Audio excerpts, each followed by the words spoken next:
He's working on putting this pin back together. All I heard was, what the hell? That's what I thought I heard. He said, Mama, how can we put Mama, this? how can we? Okay. Got it. Mm-hmm.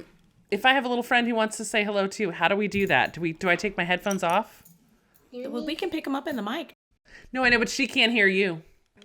Ellen, can you hear me, girl? Yeah.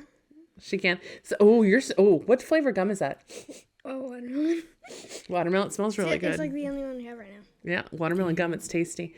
Who are you? It's Ellie. Gee, it's Ellie. Ellie is her little girl name, but when she's her little old soul, she's Ellen. We call her Ellen. when she's being a boss or a book club lady, she's Ellen. She has her own book club. She cleaned the kitchen.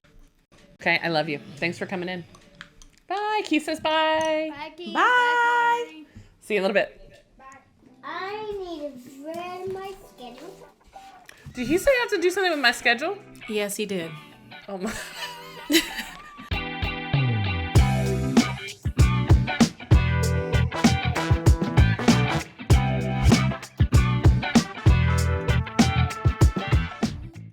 Bow. All right, you ready? Wait, do you see the difference in my face, Laura? I went upstairs while Brittany was editing and I did 5-minute face. I do. You look glowy. And I put some mascaras on. You look lovely. You look lovely. I love it. And some lips. So, what are the boys? Oh, do they say my lips gosh. Or yips? Lips. And lips. now Jay walks around with like lips on chapstick, a tube of chapstick on his finger. How does he do that? We were twirling the stuff all the way down so that he couldn't get to the and then he puts it in the hole. And then he scrapes it out. You have created a chapstick addict. Like literally. My middle one went to a birthday party, and for favors they got a little lip balm that like opens up. It looks like a little compact. And so on both halves it has some balm. And you know what she did? She thought this is how you put it on. She thought you like stamp your face in like a stamp pad. I was like, you are going to die of the flu. Like, do not. Your fingers are not that much better. Why are they so kookalooky? Look. Let me see. He's very happy with his chapstick. Yeah. His finger on it. Oh my God. Oh my God. And he like just walks around. He does all sorts of, you know how kids can just chit chat with the passy, like hanging off their lip? Yeah. He does all kinds of activities with that chapstick on his finger. Hey, Matt, let me take care of that little... He's like, let me fix you something. Fix your drywall and while I get this thing on my finger. You want an egg? I'll scramble it. Yeah, literally. That's so cute. It's like his little comfort thing. Yeah. It fits on his finger like a little... Remember those things where you put your fingers in both ends and then you can't pull them out? And they lock? Yeah. Yeah. Mm-hmm. I love it. Well, welcome to Pushing Past Polite, where we talk about what matters and make the world more just. I'm Laura. And I'm Corey. We're so glad you're here. Oh, friend. So I wanted to tell you that, my husband normally listens to our podcast the morning that they come out. And some mornings I'll hear him like giggling in the bathroom when he's getting ready. It's really cute. So sweet. And some mornings I have to ask him, like, did you listen? Because he haven't said anything yet. But he, after the last one, was teary. And I was not expecting that. He goes, there's something I really took away from the last one that I hadn't really thought of before. And he mentioned it stemmed from Keith sharing about how friendships change over time. And then Corey, you added on and said that some people in our life only know us from a certain period of time and don't grow with us. And we all kind of said that we feel to greater or lesser degrees like that could be the case with some family members where they remember us as little kid and not as now. And he got all teary and he goes, I want to carry that with me. I want to make sure that we grow with our kids. Yeah. It was so sweet. And I was like, you're right. I mean, it'd be foolish of me to think it couldn't happen to us. Right. So being aware of that and being mindful of that so we do grow with them as they get older is something that we're going to try to do. So thank you. Yeah. Because it's like you spend 75% of your time with your kids before they turn 17. And then that's it. Yeah. And then that's it, right? And then it's much more infrequent that the time you have with them. Yes, or in informal situations, right? Versus living situations. Exactly. Right. So it's like you have this intense amount of time for this fixed period of time. And then it becomes more sporadic unless you it always It is going to does. be less. Yep. Because they're just, unless they're living with you. Mhm. And so you get stunted. You have the potential to get stunted. And I hadn't thought about that as the reason why you're so stuck in that frame. It's not just nostalgia, right? That is the time you've invested. That's who you know and how. Right. Huh. People go off to college and go to get jobs and go to the military and, they do all these things. And mom and dad are not a part of that in the same way. Right. In the same way. And then they find their own people and start creating their own families. And, someone else picks up that role. Mm-hmm. Yeah. Well, we're going to grow with our kiddos. Is our hope.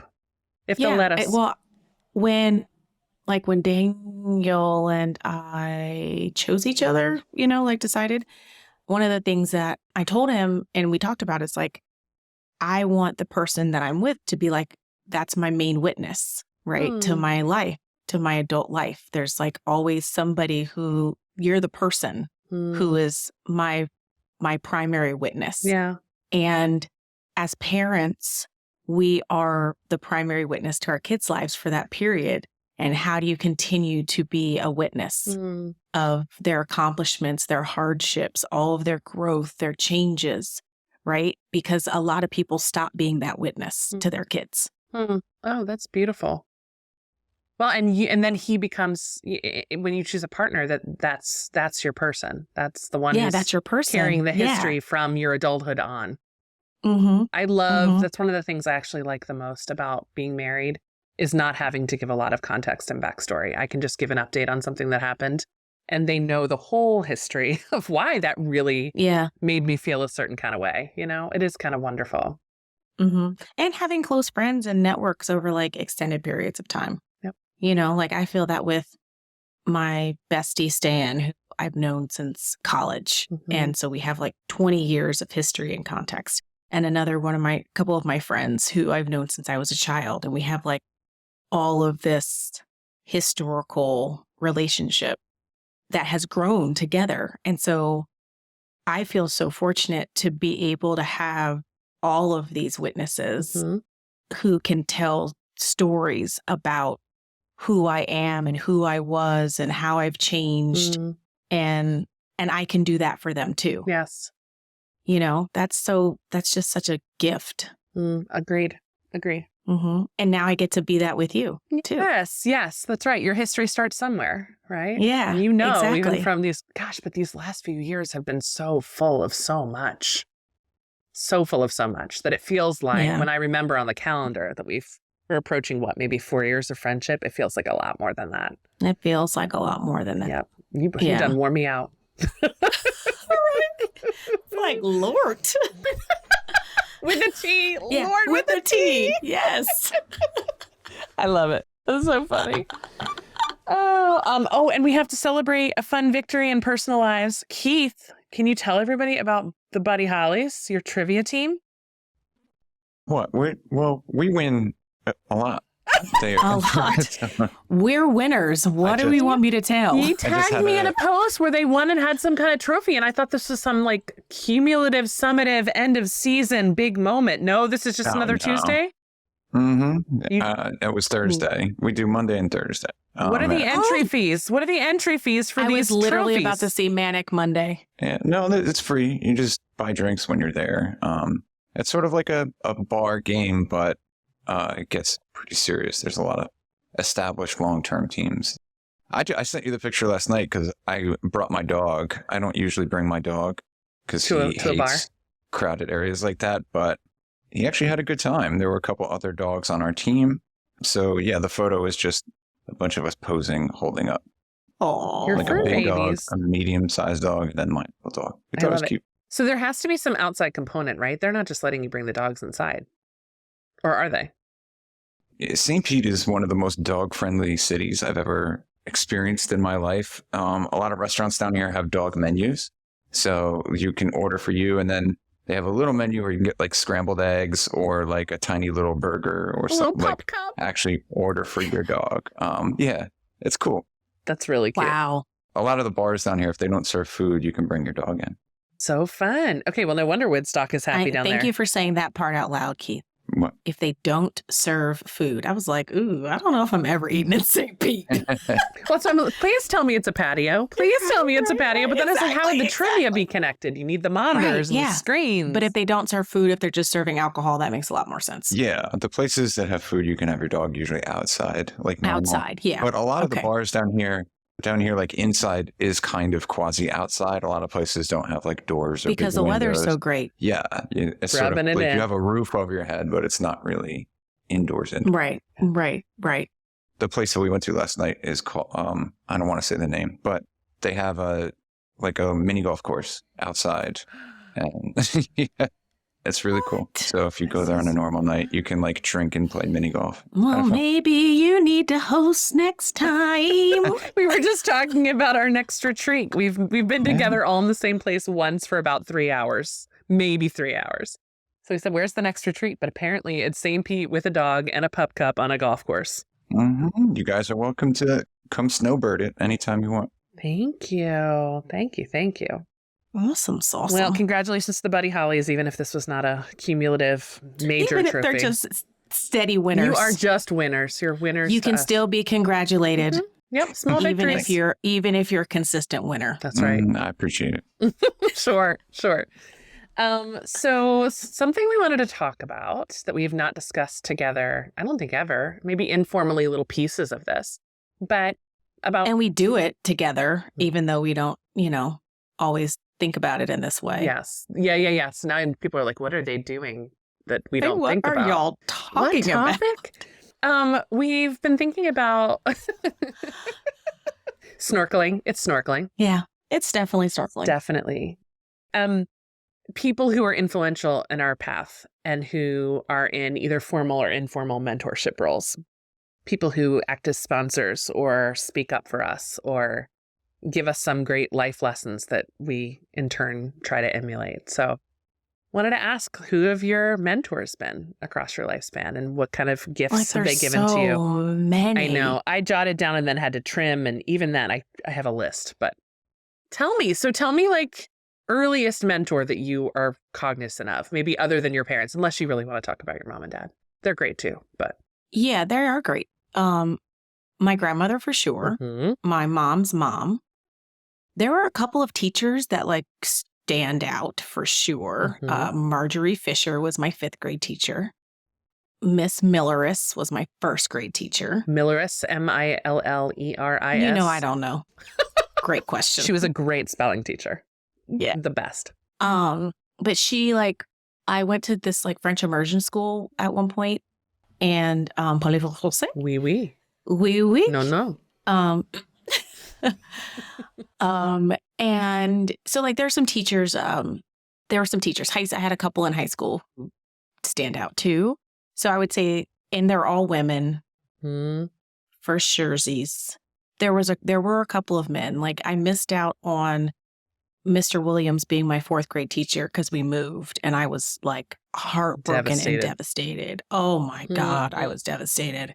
But then in terms of professional spaces, it's one of those things I feel like oftentimes my mentors are people that we end up adopting each other. Mm-hmm. As opposed to being assigned to each other, right? Mm-hmm. Yes. And then they end up kind of sticking around. So Elaine Mulligan is a really great example. Mm-hmm. I met her during my doctoral studies in Arizona, and we shared a cubicle at one point, and we almost shared a brain. We've talked about this. Seriously, we used to say that all the time, that we shared a brain. And you and I have talked about this before, that scene from Modern Family with Cam and Gloria in the kitchen. Gloria. And that's what Elaine and I were like. It was just we shared this cubicle and we would be moving in the cubicle in concert with each other. Yeah. And she's grabbing papers. You're passing the stapler, opening the drawer, close the drawer. It wasn't quite as dramatic as that, but yes, it was like that. And we talked about how we shared a brain. And so that's really cute. I worked with her in 3 different roles. And organizations. So I worked with her in organizations. Yeah. So I worked with her in Arizona at the Equity Alliance at ASU. And then she wrote a job for me at FHI to come to DC. then she invited me and connected me with, she basically brought me to the 3 of the last 4 jobs that I've had. And your geography changed significantly too over that time. And my geography changed. So I was in Arizona and then I was in DC. She brought me out to DC, and she had come out for a project director role. And she was like, I need your help. Would you mind moving to DC? I need the other half of my brain. Yeah. And I was like, sure. I love DC. You know, I went to college here. I love that city. And so, yeah. And so then she left that role and went to another organization. And I went to a different organization. And then she was like, hey, how you doing? I could use your help again. And so I came over with her to the last place where I met you. So I have a lot to thank Elaine for. Where I met you. Well, yeah. And that you wouldn't, I mean, maybe you would have, but you met Daniel on the East Coast. You met your husband. Yeah. So. I met him. I moved here like the end of January 2012, and I met him in June of 2012. And the interesting thing is, like, he had moved here of June of 2011. Mm-hmm. So it's like he was kind of new to the area too when we met. Mm-hmm. Let's be new together. I met him day drinking at the waterfront. Life is good. Life is good. But Elaine has a big part to do then in your personal life too. Mm-hmm. Oh, yeah. Oh, for sure. That's very cool. Yeah. And clearly she knows what a big role she's played. You guys are still in touch. Role she's played. Yeah. Like, you know, she was one of the first people, or one of the people that like I allowed to meet my new baby during the pandemic. That's a badge of honor for sure. I trust you. You know what I'm saying? Yeah. Mm-hmm. Yeah. And so I was also there when she met her husband and was at her wedding, and she was at mine, you know, just so she's been super, super influential in mentoring and, you know, just like pulling me along. I was watching an interview recently. It's an older interview that Tina Knowles did with Zendaya, the actress. You know, Tina Knowles is Beyonce's mom. And she interviewed Zendaya and her mom. Okay. And Zendaya's mom was telling the story about her. It's just talking about how, you know, she really pushes the envelope in the industry, right? And she has clout and credibility, and she leverages that for people of color. Mm-hmm. And so her motto or her mindset is like, I don't just want to like go and open the door for others. She's like, I want to go and open the door and hold the door and help them get through it. Mm-hmm. And that's kind of how Elaine has been, right? It's like, as she moved up and around, she was always inviting me to join her. Mm. I've heard the phrase, and I've even used the phrase, and I don't know which of my mentors it came from now, but it's the idea of I want to be an opener of doors for the women that follow me. Mm-hmm. And it's that same idea. It's not just for yourself and, you know, on the backs of someone else. It's my people with me. Yeah. Mm-hmm. Make it easier for the next person, as opposed to, well, I did it and you have to as well. Yeah. It's like, I did it, so you can. See, I did it. Yeah. That's not helpful. Right. You want more than a roadmap. You want someone to show you to really guide you on the way. That's fantastic. Yeah. Love it. What about you? When I thought about this question, I was thinking about different phases of my life. Definitely high school, not so much. And please, high school teachers, don't be sad. There are many of you I'm still in touch with and really care about. But I feel like I was one of those kids who was in the middle of the smart kids, not where I didn't really need much support. And so I didn't really get much support. I've kind of coasted through. Mm-hmm. Guidance counselor was not particularly helpful. College was a hot vet choice. My first mentor of my own that was outside of, you know, I guess after being 18 was probably Dr. Schlief from Mary Washington, who was one of my sociology professors. We are still in touch. Loved her classes, loved. First time I ever really worked with data. Even as an undergrad, it was this chance to, you know, make phone calls and record on a protocol and clean the data and manipulate the data and code. And it was so cool. And she also let me babysit her kids. So I was in her home and, you know, it was really special. Yeah. And I've seen her walk through some harder challenges in life. And she's been there for me. She's come visited me and my babies, which has been really special. Yeah. She's the first one for sure. In my professional role, like my first real big girl job, for sure. My Linda, Dr. Underwood, Yeah, like we call obviously. her. I was about Nana to to the say. kiddos. Nana. Oh my God. We met in this. I was first year teacher, had been hired in the school district. I came in to get fingerprinted, which is just part of the protocol, for your background check. Yeah. And this woman meets me in the hallway. She's in the same hallway I'm in, and she's heading down to the HR office too. We start talking, have this great conversation. She drops me off. I never think I'm going to see her again. First day of work, new teacher training. She's running the training. And I'm like, oh my God, what did I say? Did I say anything dumb? Who is this person? How did I not know? She was the assistant superintendent. I had no idea.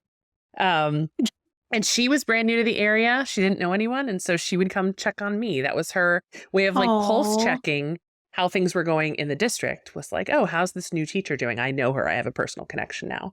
Right. And same thing. She not only checked on me, but again, gave me opportunities to stretch talents that I didn't even think I had.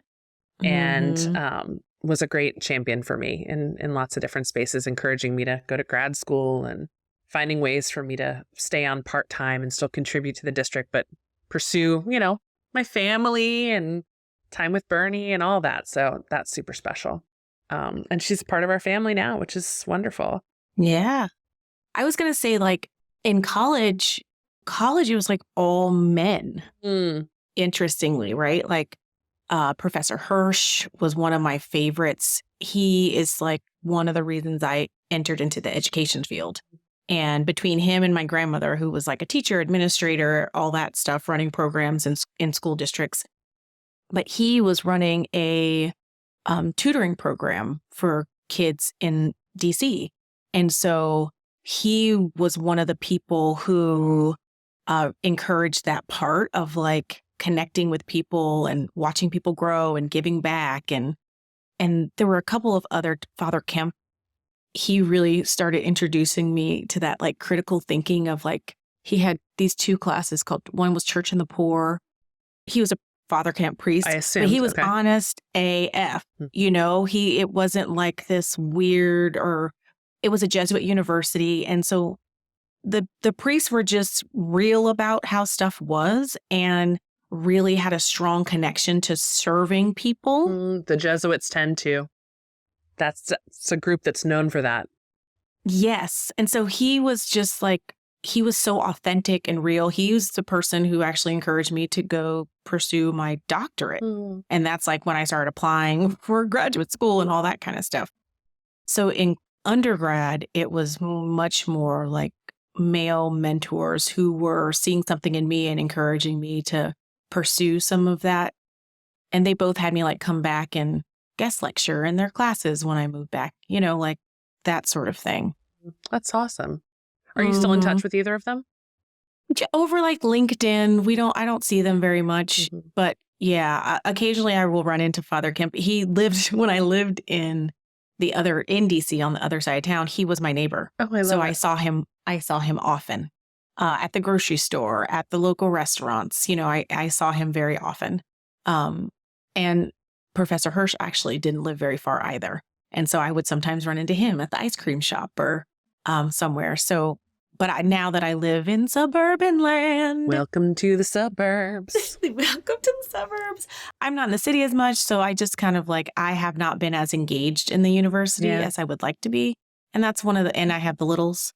But one of the things I'm intending on doing is just re-engaging, reconnecting. It's our 20 year this year. And so that blows my mind. Coming back. That I know. we were this far out of high school. Okay, I believe that. But when I heard that number for college, I know.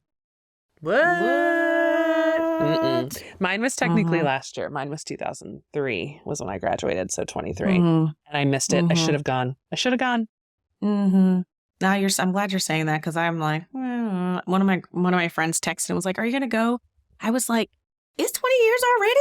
It blew my mind. It was a blink. I was like, are you going to go? Clearly, I haven't thought about this. Yeah. And I didn't have a really large, like, same group of friends in college. I had friends from different parts of my college life. And so for me to like go, the gang's getting back together, it didn't have that feel for me. I'd have to really know that I was going with one or two people that I knew well. Yes, same. And that just didn't coalesce. So I missed it. I guess I can go to homecoming any old year and just, pretend I'm in that tent for the homecoming year or the reunion folks. But Yeah. okay. I also have been thinking about more recently in professional line of things, Deborah, who was both Yes. a mentor. I would probably mentor, right? Mentor and supervisor for you. Yeah, for sure. She, again, we met because I was at a Panera at the right time. Struck up conversation like I do because I can't help myself.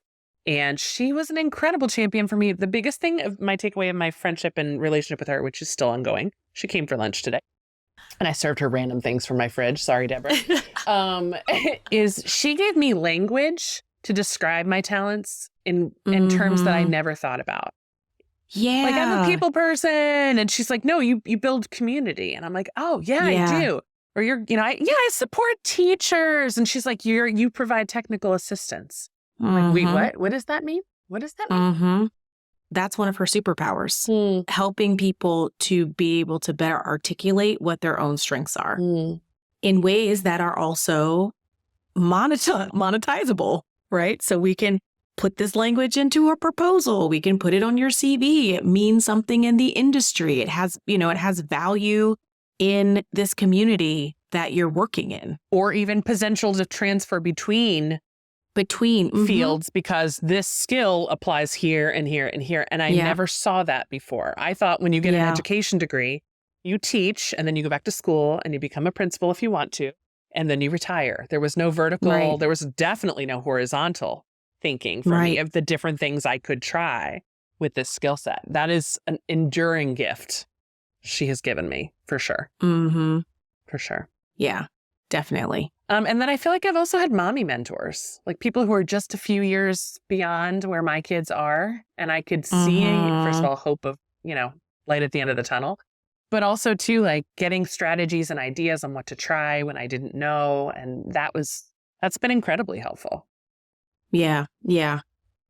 One of my other really important mentors, I would say, is I call her my auntie sister cousin.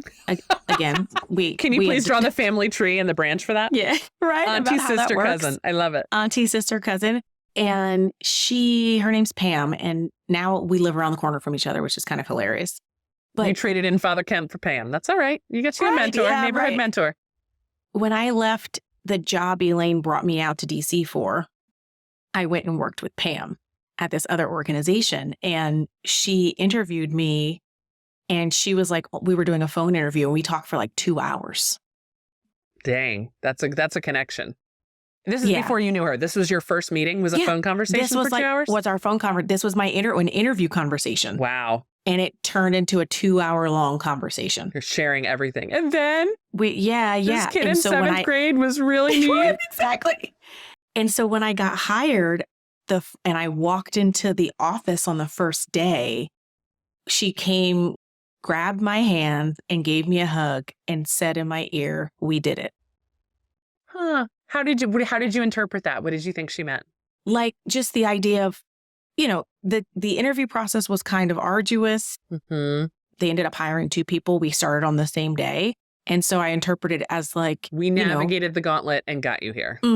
And got here. And so I am not in touch with a lot of people from that organization anymore, but I am in touch with her. Pam's your girl. Auntie sister cousin. Yep. May I ask a question to clarify? Is Pam a woman of color? Yes. Okay. She's a black woman. And maybe it was the auntie sister cousin that did it for me that gave me a little clue. But I was curious about, given the, not that you didn't deserve to be in any room you were in anyway, but I wondered if we did it had some of this, like, we navigated this, we kind of won, even though maybe this interview process was not necessarily designed to be the easiest or the friendliest. The easiest. But yeah, and I hadn't been in that space in a while. I had kind of ebbed into a different area of expertise in education. And so I was trying to come back. I had this, when I was working at the organization that Elaine brought me to in DC, I was part of this Rising Stars thing that they were doing internally. And I remember it was like a project management type of class that they were trying to prepare people to be project directors and project leaders and whatever, right? And so I remember being in this class and someone saying, like, you're known for what you're known for. And I was like, ooh, that's true. It's like once you have a reputation at a certain point in your career, you're known for what you're known for. And it's hard to break out of that thing that you're known for, those things that you are known for. And I was getting really deep into disability space. And I didn't want to be known for that. You didn't want to be pigeonholed and have your career only defined that way. And so that's what led me to shift to a different organization that had more of an equity focus. But I hadn't been there. I had come from one, but I had had this, 3 or 4 Interim years. experience, yeah. Interim experience. And so I think that was also part of the we did it, because there was some justification required for why I might be a good fit for that role. Because you look like what you're known for. You're showing up as this disability expert as opposed to equity expert. Thanks, Pam. Yeah. Way to go. Yeah, exactly. Yeah. And then even out of that, in that role, I met Vanessa. And so she has been, there has been an interesting shift in my relationships and mentor relationships, peer mentors and people who are older, much more gravitating towards other Black women. Yeah, Black women. If within the last decade, I would say I have substantively increased the number of Black women who I would call mentors, both who are older than me and have more experience because they've been doing this work a lot longer, but also my peer mentors who are my friends and mentors, and we collaborate and we work together, starting businesses, and someone's taking this class and someone's doing this course and encouraging you to do this. I did this thing, you should try it, so that you can, that kind of community building and partnership and support. And then, like you said, the mamas. Yeah, the mamas are everything. The mamas. You're one of those for sure. You, Janelle, my sister, my cousin Linnea. I don't know how I would have made it through some of the things without you all, because, between just like being in the house all the time with the pandemic baby. Yeah. I just didn't even know where to get it. It felt like it feels like when you have a baby, you're just supposed to know so many things. Right? You get the download at the hospital. It doesn't work that way. Yeah, but there isn't. Yeah, but you don't even get a download. You think you're going to, right? They're like, no. Bye. Good luck. The buckle is firm on the child. You're okay. The car seat passed the test. See ya. Yeah. Yeah. Like I remember being on the phone with my sister, and I had gotten out of the house, and I was just like so stressed because, I feel like what is gripe water for? Oh, that's for upset tummy, like colicky kind of stuff. Yes. It was crying like and that. Not knowing why. Yes. Oh. Gassy, crying. I had tried all the hold positions and the massages and all these. And and the bouncer and the chair. I have like video of me like this. I remember that feeling of, oh shit, what now? Yeah. And I called my sister like almost in tears, and she was like, you need to go get this. I'm like, how was I supposed to know about this? How'd you know that? How'd you even figure that out, first of all? Second of all, who is marketing gripe water? Because what the heck is gripe water? Gripe is like complaining. Complaining water? Right. Well, the baby sounds like they're complaining, right? So that maybe. So a negative and a negative makes a positive, and then if you put it in there, positive, fixed. And then you put me on to the saline. For the nosies. For the nosies and all that congestion, because I was in there like rubbing and humidifying, but they were too little to blow, and they didn't like the suction, and it wasn't always wet enough for it to suction out anyway. Just flapping in there. Like, it's not good. Yeah, it's not good. So you totally saved my life with the saline situation. I'm glad I could help. That we still use to this day. Good. I mean, they're just, I could keep recounting. Janelle, like, even right now, in my house right now, she's still putting me on. I have these lifts for my The chairs. breakfast room chairs. Genius. Come on Can you describe now, that? When I genius. came over, I'm like, what is that? Why didn't we have that? Yeah, right. So instead of a high chair. Instead of a high chair, they are these lifts that you can put underneath a breakfast chair. They're like four tension things. You can put them underneath your chair, and there's 2 depths so that it brings the chair closer to the table. It's wonderful. Although when we said lifts, I was thinking Ron DeSantis' shoes. That's all I could think of. Well, that's basically what they are. Basically, for your They chair. make the chair taller, for your chair. Yeah, for the record, not a fan of Ron DeSantis. Thus making fun of his lifts. No. At all. But his lifts. His lifts, yeah. You gotta listen, short man syndrome. You gotta do what you gotta do. Exactly. You gotta do what you gotta do. My toddlers have short man syndrome too. Get them higher, would you please? Get them higher. No, having people who have paved the way, who I can, and yes, for the gadgets for sure, but also too in the way you talk to your children, the way your children respond to you. You know, the Nordine family that I nannied for. My God, that mom she still is incredible. The way that the kind of feeling that an atmosphere she created in her home. It's like, that's what I want. I didn't grow up with that. Yeah. I want that. I want to recreate that. So having those models is so powerful. Yeah. And also knowing you're not alone. Yes, you're absolutely right. Yeah, this is not new. There's nothing new under the sun. Someone else has dealt with this or is dealing with this and can help me figure it out. As I look back to, I'm trying to think, I've had a one male mentor, Mark Allen, if you're listening.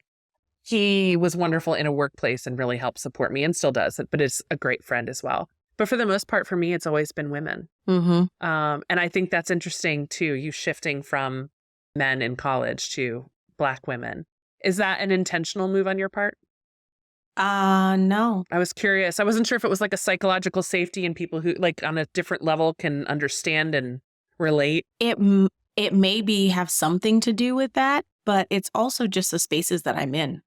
You know, like I met my friend Tyranny, who I consider a peer mentor, 5 months pregnant. Randomly, we were facilitating training. Again, Elaine was helping God this. Bless you. Literally, Elaine was helping this woman, Deshauna, put together this workshop series. And Deshauna knew Tyranny and I knew Elaine. Elaine was helping Deshauna with the marketing. And so she was like, oh, you should talk to Corey. And she did. And so me and Tyranny co-facilitated, never met, co-facilitated training on culturally responsive practice together in person here in Maryland. We've never let each other go. I love that. And was she one of your people that came on your 40th birthday weekend? See? Your people. The spaces you're in and who you keep close. Yeah. Camila, same, who was on my 40th birthday. She was in one of my workshops that I did in Harrisburg, Pennsylvania at some point. And she was like, oh, I like this sis. She's great. She's good. And Randy Ross, she's definitely one of my mentors too. This is Randy like Ross. our Grammy speach. I just want to thank the Academy and Randy Ross and Tyranny and Elaine. And Tyranny and Pam and Elaine. And Linda. Yes. Oh my gosh, so cute. Yeah, and Deborah. Deborah. Vanessa, we love you. Yes. No, but that brings up a good point. It's like, do these people know? Do they all know that they've been so pivotal in your life? I think as I think back to that list, I like to think most of them do know, but I may need to be a bit more intentional. I would like to think most of them do know. I think most of them do know. And I think they know by how I continue to show up for them. Like we continue to show up for each other. Yeah. But I also like to do this for other people, right? Yes. Like when I was working at large organizations, even I remember Beverly Brooks, another great example. Beverly. Love Beverly too. Yes, she was, at the place where that Elaine brought me to. She was one of the few Black women in that area, and she's like the same age as my sister, and we just hit it off and totally connected. And she was also going through her parenting journey in the same lock and step as my sister. So her kids and my sister's kids are around the same age. So we were having all these conversations about her kids and the nieces and the nephews. And again, another person that I never let go of. But having those experiences with people like Elaine and Beverly and Deborah and Pam who are shepherding and giving you context and support and checking in on you and your personhood is something that I wanted to pay forward to people that I was working with when I was in more senior positions. And not only to people who were less senior than me, but people who were also senior to me, right? Like all of those people are people. I was just going to say, they're all still people. Yes. They're all still people. And so, well, and you've fulfilled that charge for sure. Not that you're done. Not that you're done being a person showing up for other people. But not long ago, we had an occasion to pause and celebrate you, right? With a room full of colleagues. And over and over and over again, people talked about, she checked in on me. She checked in on me. She checked in on me. And I think we all corporately had this realization, not corporate as in like corporate America, but like as a group, that, you know, we thought Corey was just our friend. I thought you just did that for me. You did that for her? You did that for her too? This, even her? You know, not that there's anything wrong with the third her, but like it is, it's who you are. That's a part of who you are. But part of the reason that's who I am is because I had that, right? And I could recognize the importance and the value in that and how it's made a difference in my own life. And so why not create that for somebody else too? Yes. In the ways that I'm able to. Yep. No, you are very generous with your time, with your talents, with your connections. You give with an open hand, right? You're not a closed fist person about this is mine and my space. You're very, very generous. For sure. I feel like I cultured that in my teacher days, right? It's like you beg, borrow, and steal anything you can get to do something special for your children, for your students, right? And so why make other people do that? Yeah, exactly. If you have it, give it to them. Yes. Yep. Absolutely right. That's how schools run in the best, in healthy situations for sure. Right. That it's a hard enough job. We don't need to all struggle. Exactly. I've solved this thing. Yes, exactly. I've cracked it. Yes, I've cracked it. Here it is. Oh, absolutely. Adjust it how you need it to be. Absolutely. So Keith, how about you? Can you tell me about people in your life who've been instrumental at different seasons? Yeah, I don't have like mentors in the traditional sense, but my life has kind of been defined by individuals who I've met at very important times in my life. So they may not have stuck around or guided me for a long time, but they changed the course of my life just by being good people or direct people or just the right people at the right time. So like you guys both know that I was not born into sort of like an educated, wealthy family. You know, my dad did construction. Neither of my parents graduated from college, that kind of thing. I wanted to be in a band when I was in high school. I thought I was going to be a rock star. So I barely graduated high school. I didn't put any effort in. America, fuck yeah. Yeah. So we got like a Winnebago and tried going on tour. And then within like a few months, the Winnebago fell apart. We lost our savings and we were all like working at a convenience store. And then the band broke up. And then you wrote Fast Car, working at that convenience store, just a little bit of money. It was less than a year out of high school. Everybody was off at college, and here I am, you know, still at home with nothing. So I ended up working at a liquor factory in New Jersey. That was my job. I worked on a production line. And after 8 or 9 months there, they put me on the palletizer. The palletizer is like this big machine that takes cases of liquor and stacks them into pallets and then pushes them out. The palletizer is like a big deal. You got to be good to get onto the palletizer. Look at you. It was like a 2-person job. I was being trained on it by a guy named Jimmy Rose, who was older. He was probably like in his late 40s, but he moved around like he was in his 70s. He had, you know, his knees, his body, he was just shot. And so we had a lot of time out there, and he was talking to me about what the fuck I was doing at this liquor factory. I think I was 19 at the time. And he's like, go get an education. And I was like, man, fuck school. I hate school. I'm going to find my own way. And he's like, man, you see me. I can barely get down from the palletizer every day on my body shot. If you have a chance, and you do have a chance, go do something about it. Don't look at this as your path isn't set. Yeah. This is not an option for you. And that got me thinking and then talking to people. And that was sort of the catalyst. I was like, okay, I'll try going back. That's a beautiful story. Yeah, Jimmy Rose, man. Shout out Jimmy Rose, man. Shout out to Jimmy Rose. J Money. Yeah. Oh my gosh. Was he the other half of your palletizer team? Was it the two of you? Yeah, it was me. Okay. He was mentoring me up there, and he gave me a talking to. So I quit. I got a job at a convenience store and went to community college. But again, you got to remember that I hated education. I was not a fan.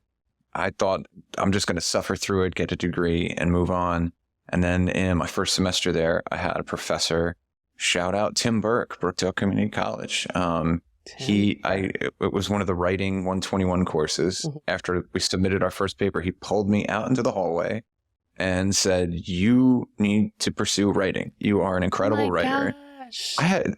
At this point, I thought I had no skills at all. I had no clue that I would be anywhere close to like a good student, let alone special in some way. Him taking that 2 minutes to pull me out in the hallway and give me, like, it changed the entire course of my life. Like, all of a sudden, I saw myself differently. I started applying myself. I realized that I really liked reading and writing. Literature kind of spoke to me. I had just never had a decent education prior to that, where I had teachers that presented it in a way that resonated with me.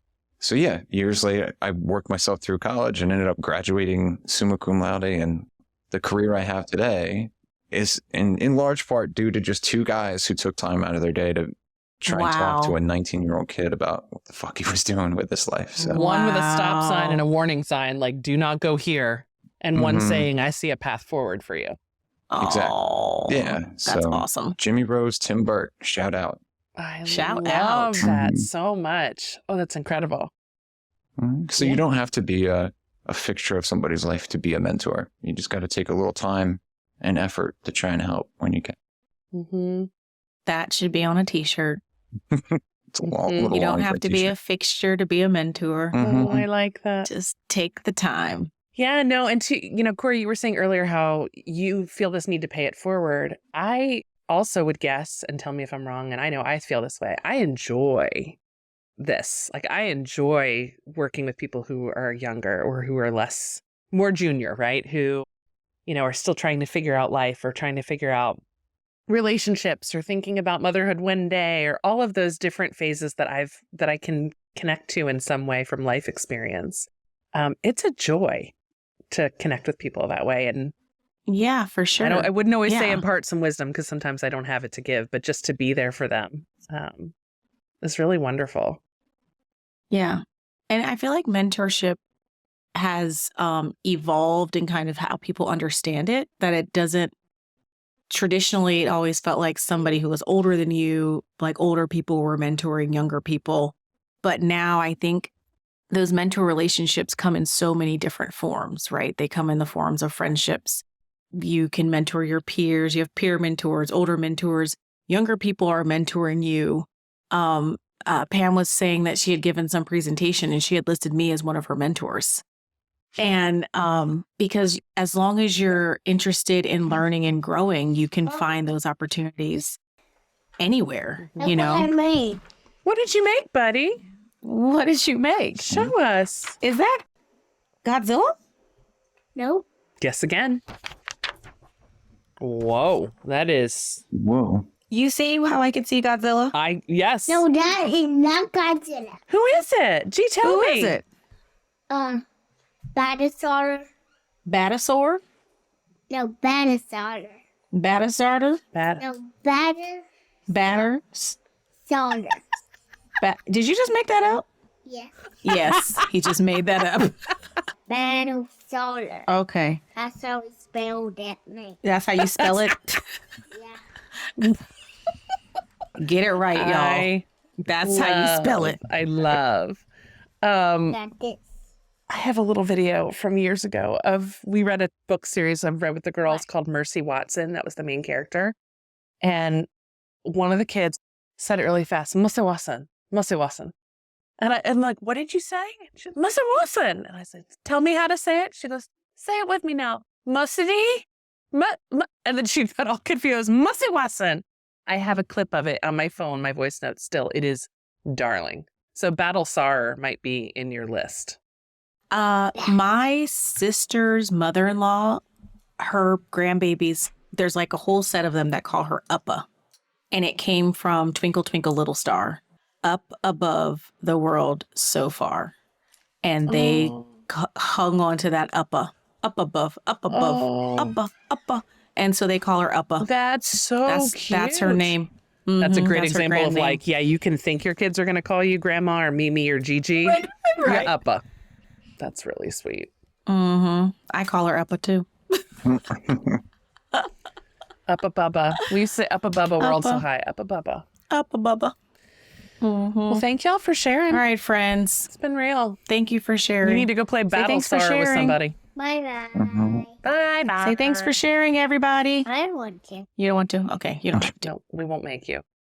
Keith, I'm thankful those two people interjected in your path. Literally, because that's why we know And you. Elaine, thank you for introducing me to Corey.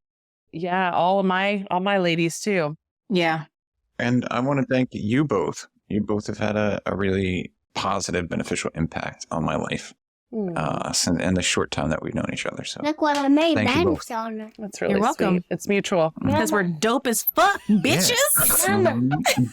We make each other better. I mean, we do. That's the kind of friendship I want. Okay, Battlestar needs Look you. at I made Battlestar a little music. color. Okay, can you Oh.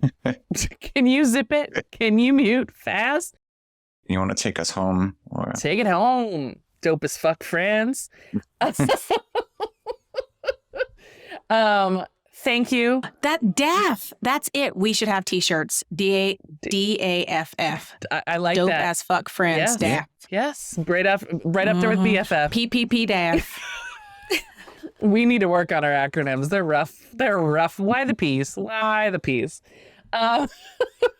Love you all. Thank you for being my BFFs, plural.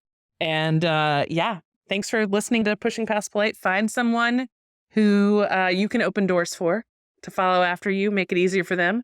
And tell your people who've been influential. Shout out your Thank the Jimmies. people. Shout them out. Shout out. What was the other one? Tim Burke. Shout out your Jimmies. Shout out your Tims, your Lindas, your Elaines. Shout out your Elaine's, your Your Linda's. Beverly's. Yeah. All of them. Tell them you love them. All of them. Make their day. Thanks so much. Yep. Till next time. I'm Laura. I'm Corey. We'll see you later. Bye-bye.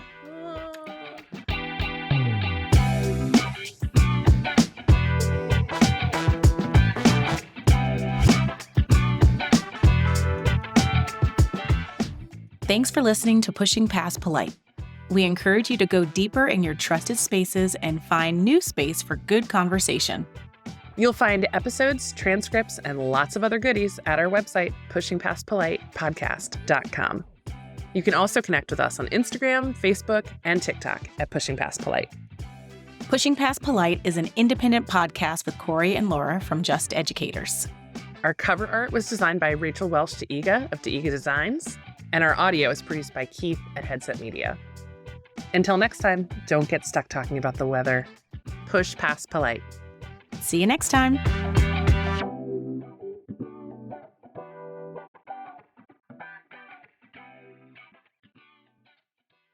Bye-bye. Jay, you did perfect.